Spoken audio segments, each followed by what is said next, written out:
Friday morning. Let me get this camera situated. How is everybody? The weather has finally broke.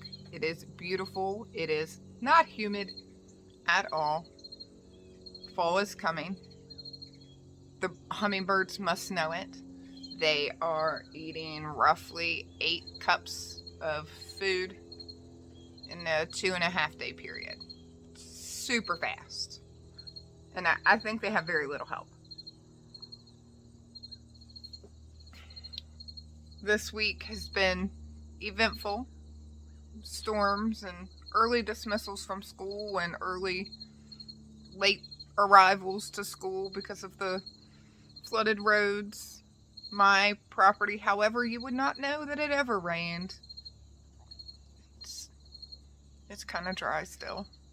Even though the rain gauge says we got 8 inches of rain, my ground and its amazingness says different. I started to shoot a different video for you all yesterday evening.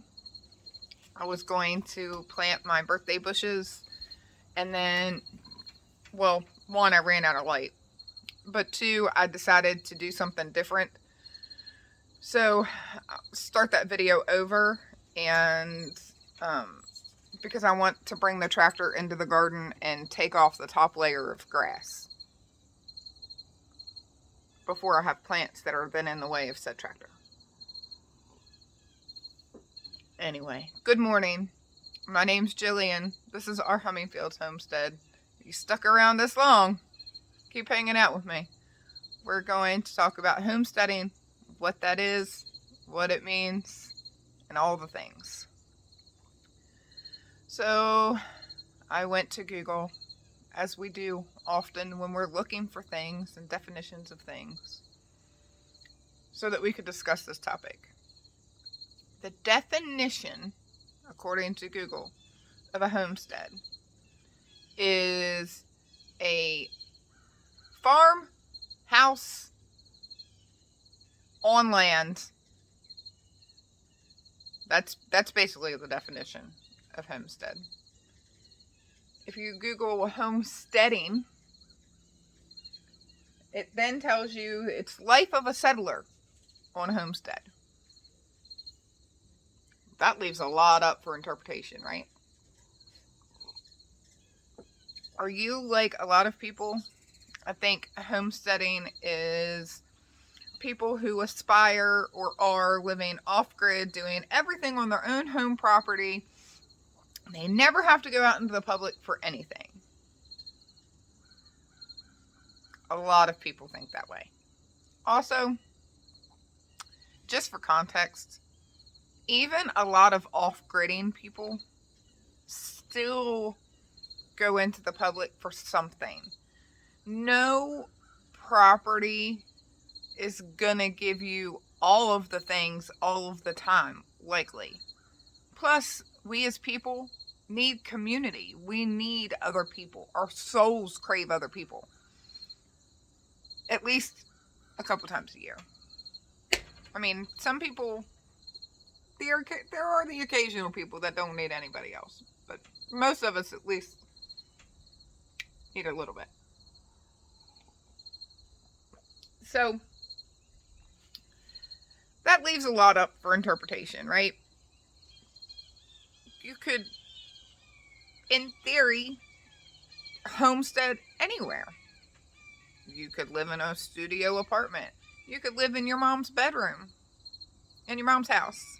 You know, there could be a piece of homesteading in all of that. You could live on hundreds and hundreds of acres of land. You could live on 1 acre of land. There's lots of ways to do something on whatever you own that is substantial, not substantial, but I can't think of the word, but sufficient, self-sufficient for yourself. You could, in theory, grow something. So say all you have right now is you live in a bedroom in your mom's house. Okay? could take a corner of that bedroom and turn it into a grow place. You could get some lights. You could put it in front of a window and grow all of something that you will eat for a season and preserve it. You could support other homesteaders and go to your local farmer's market, buy all of their produce, and preserve your own food in whatever situation that you're in so that you have it, right? So there are ways under the homesteading scope of life that you could be self-sufficient, self-sustaining in one way or another. Never seen that car driving down the road before.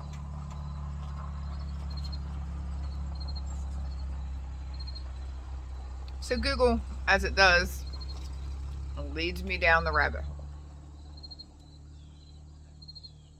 I'm looking up these things and I come across modern day homesteading and its definition. So let's see what it says. The practice of living in a sustainable, generally natural way, given the resources one has on hand. This lifestyle can range from the traditional farmstead to urban roof gardens and compost bins. So again, in theory, if you can do one thing that is sustainable for you, then you could be homesteading. I am also sorry that I am in motion. My porch swing is exactly where I want it, but then it keeps me moving because my feet can't reach the ground. I'm what I refer to as short, not short. I'm tall from here up, but I got short, uncooperative legs. Anyway, so my research then kept taking me down the rabbit hole. We just keep going. How much land does one need to have a homestead? This is a common question, according to Google. This is really a hard question to answer because it really depends on what you want in your homestead, what you want to do, and what's sustainable for you. You don't need any land to homestead something. Now, do you need land if you want to have a farm? Absolutely. You cannot have a milk goat in your one-bedroom apartment. I mean, I'm sure there are people in the world that have them. Probably not very good for your goat or your walls or your furniture, but not ideal, right? But according to Google, to have 12 chickens and I think it was 12 chickens, 4 goats, and a partridge in a pear tree. I don't know. A garden. You need to have at least 3 acres. No, you do not. You could, if you're doing a homestead just for you, you're not trying to take stuff to market, you're just trying to grow stuff for you. If you also want a milk goat and a friend, right? You want a milk goat and a friend, a couple chickens, a garden that you're growing what you will actually eat in and preserve in. You could easily do that on an acre. You don't need 3. Now, if you wanted to also heat your home with wood and you needed some forest to cut your own wood and harvest your own wood, yes, you need more acres. But you don't need, 3 acres just for that. You could certainly do it on less. You just have to manage your space wisely. Build things in a way that stuff is sharing space, and it could easily do that. There are so many plans and things in the world that could teach you and help you to do that. It is absolutely feasible.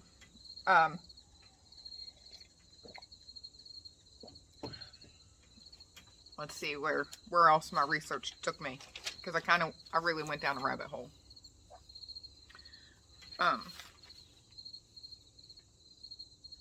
Oh, also, in my research and random things that popped up, there are 13 places in the world that still offer a free homesteading land program.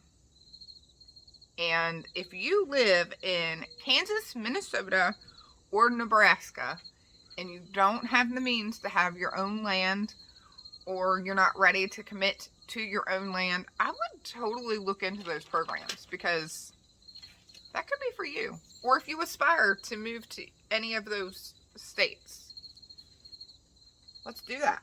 Well, you do that. Let me know how it works. So then the next question on Google is, how much money does it cost to start a homestead? And like the top answer, I think, said $5,000 to start. Again, I ask of you, what is your goal? What is your goal?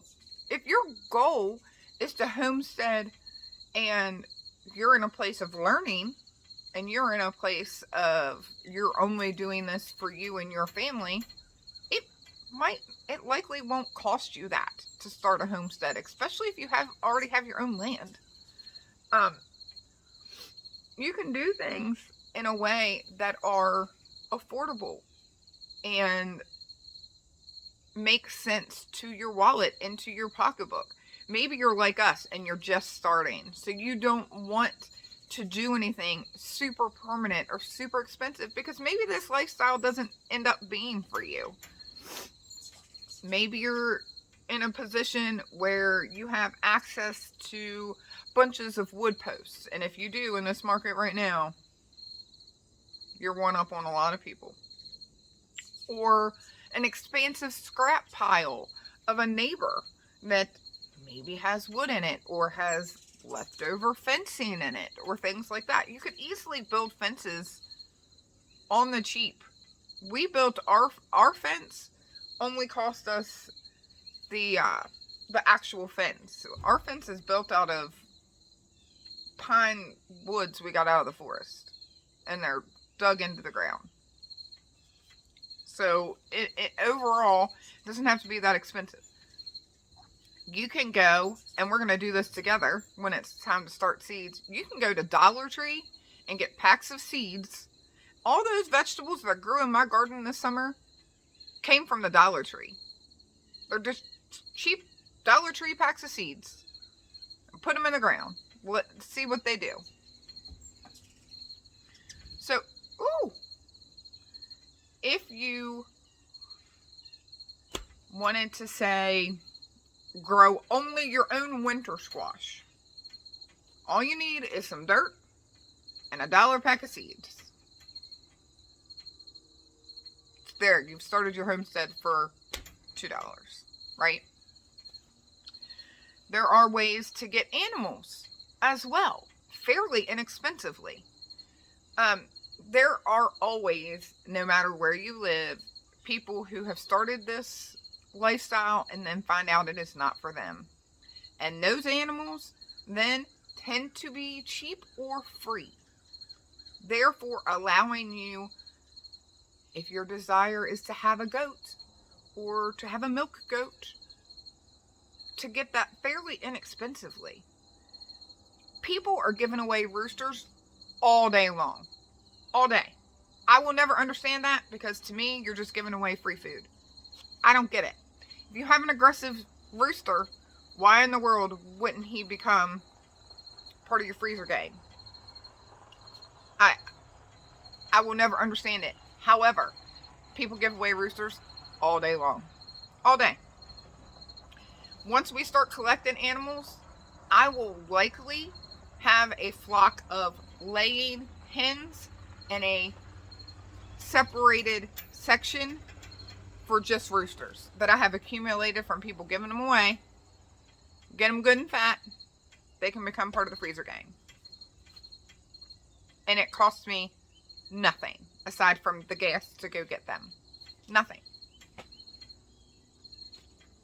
If you order eggs from a hatchery, and a lot of times they will throw in extra chicks because they have more than they're going to sell anyway.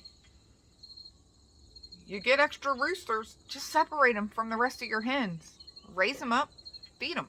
If you have a lot of land, it doesn't even cost very much to supplement chickens because they will eat all of the things out of your yard. Therefore, very, very inexpensive. And even if you had to buy bags of feed, they might be $15 a bag. But if you're raising 50 chickens and that's what you need to feed your family for a winter, that's all you're going to eat for chickens, it's pretty cheap, right? So therefore, not a lot of money to start up.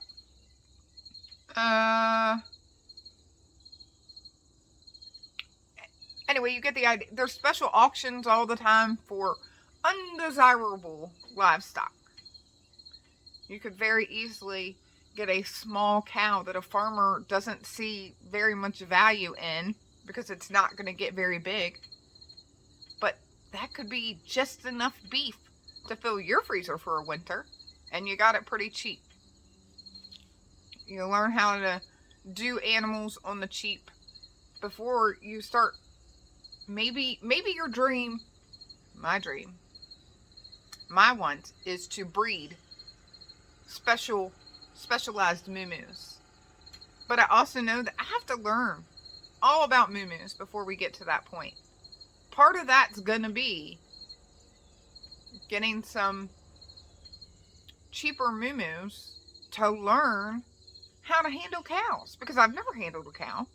But I certainly do not want to go spending the kind of money on breeding stock that it costs and not know what I'm doing. Now, that does not mean that I'm going to get a moo-moo and give it some kind of bad life, because that's not the goal either. The goal is to learn how to raise a moo-moo and then fill my freezer with it. And there's nothing wrong with that. Give your animal a very good life and honor it before it becomes your food. Okay? And